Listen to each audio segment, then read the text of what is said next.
And then, yeah, tell us about that because, your life took a drastic turn.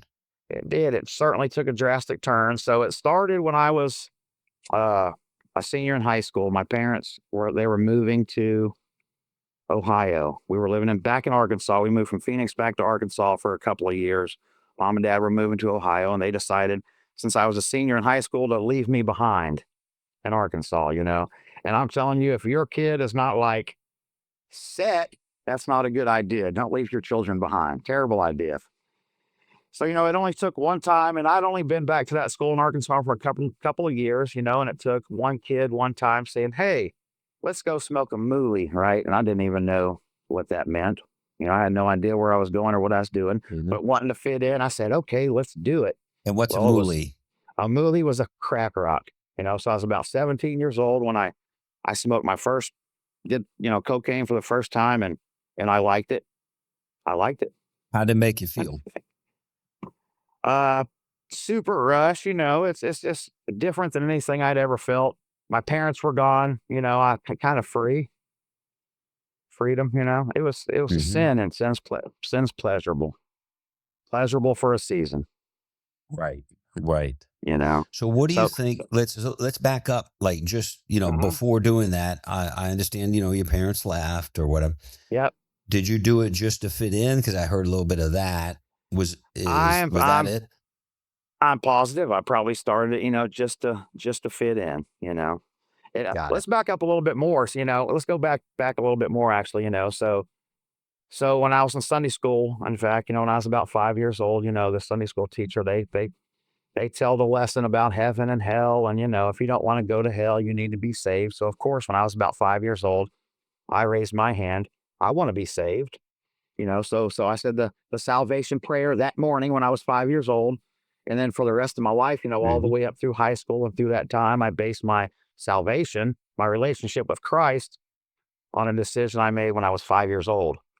And I know I'm sure there's very young kids that get saved, but for me, I had no idea what I was doing. So going through Mhm. high school and all that, we got to get kind of on that premise. I definitely thought I was saved based on a prayer I said when I was 5 years old, Right.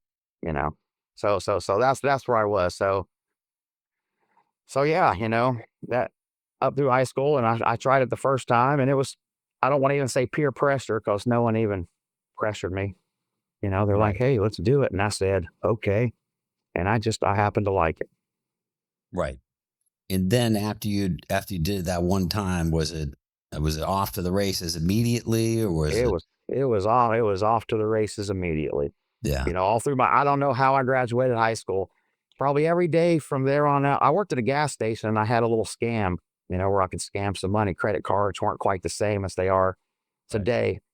So I could scam 20, $30 every night at the gas station. Every school night I was out till 2, 3 a.m. doing coke, getting crack, Right. smoking crack. Sneak. I was living with my oldest brother, John. It was easy to sneak back into his house, you know. So I would have an hour of sleep and go to school like every day, my whole senior year of high school. How I graduated, that's an act of God in itself, I guess, but he got me through that Mhm. that year, you know. Got it. So, I mean, you're like teenager hooked on crack, Teenager.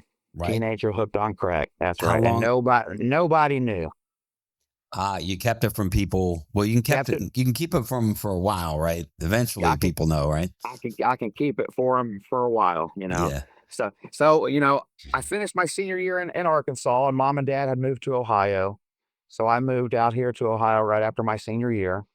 And for me, out of sight, out of mind has always been the easiest way for me to, stop doing drugs. If I don't know where it's at, I can't find it, I don't look for it, no problem. So I was good for a couple of years. And I met my wife, Sherry, out here in Ohio when I was about 19.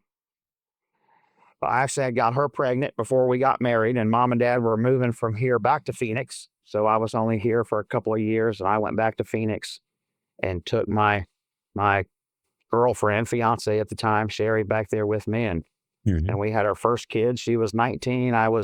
She was 18. I was 20 years old. We got married and had our first child, and life wasn't terrible for a short time out there. You Wow, know, that's great. You got a family started pretty young there. yeah, pretty young, pretty young. So Man. And did that change your habits? You stopped smoking crack or no? it did. Oh yeah, yeah. Certainly just moving out. Leaving Arkansas and coming to Ohio, I stopped. Because it wasn't around. I couldn't find it, and I didn't look for it. Went Hmm. back to Phoenix and was doing pretty good for a couple of years, but Phoenix turned out to be kind of my Egypt. God took the Israelis out of the nation of Israel out of Egypt. Hmm. Egypt in the Bible basically is a picture of the world for us. You'll notice in the Bible when they're talking about going to Egypt, sometimes even if the setting there south of Egypt, the Bible always says go down to Egypt, even if they're really going up. So Egypt is a picture of the world for us in the Bible, and Phoenix, Arizona turned out to be my Egypt, basically. You How know, so? so for a couple of years, I was doing pretty good, and actually, I told you the story about how thought I got saved when I was 5. I well, everything's so easily accessible in Phoenix, so I was out there for about a year doing pretty good, and I started smoking crack again. Uh, and I was doing it pretty heavy every day for a year or so, and I was about 20 years old, and I was driving down the freeway one day to actually go get high, and I heard I just turned the radio on, and I just heard the verse that says we love him because he first loved us. So I'm on my way to get high, get some crack, right? Turn the radio on, and I just catch like the last 3 words of that verse, because he first loved us.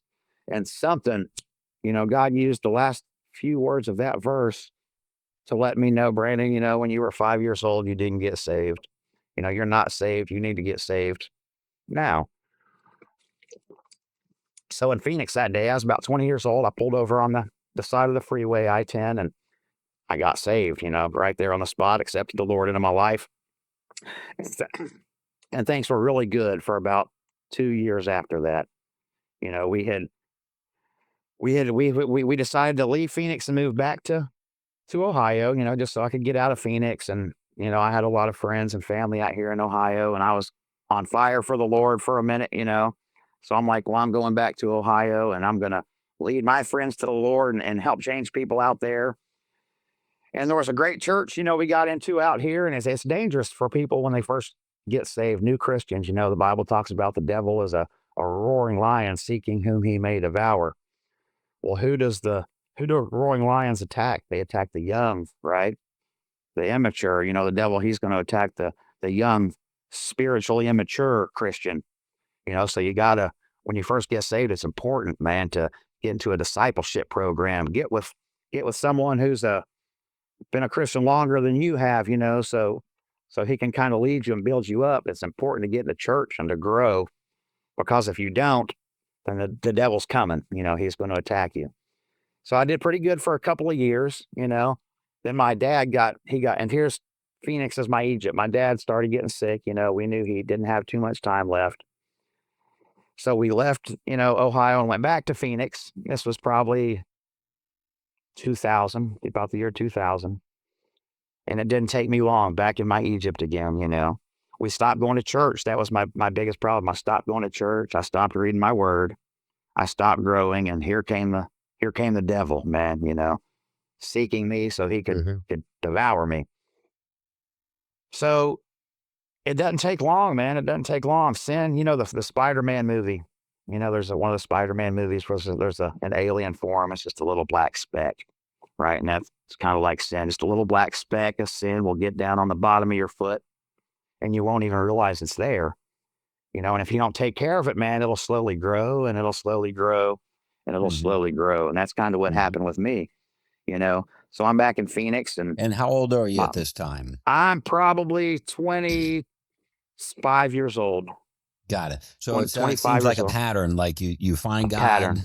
you're good for a year or two, then you go back out, That's and then exactly, that's going exactly back and right. forth. Yeah. How long does this Back, last? back and forth. Like the back and forth. So the back and forth was not too long. This was the last back and forth time. That sin Yeah. finally grew, and I started doing meth. I graduated up to meth, and it turned into an all day, every day, 20-year meth habit. I Wow. had full blown nonstop. I feel like in 20 years I slept like 20 hours. Wow. It was a full blown meth addiction for 20 years. Didn't And want nothing to what's do with that God. like? Let's say, what's your day like? The average day in your 20-year career of, taking meth. Yep, Uh, yep. So tell. I was good at hiding it. I still went to work. I would go to work in the morning. I was good at hiding it. I was pretty much a normal day. Just I was high as a kite all day, and no one knew. I was able to hide it for a good 20 years. You know, so it was a wild ride. It was a wild ride for sure.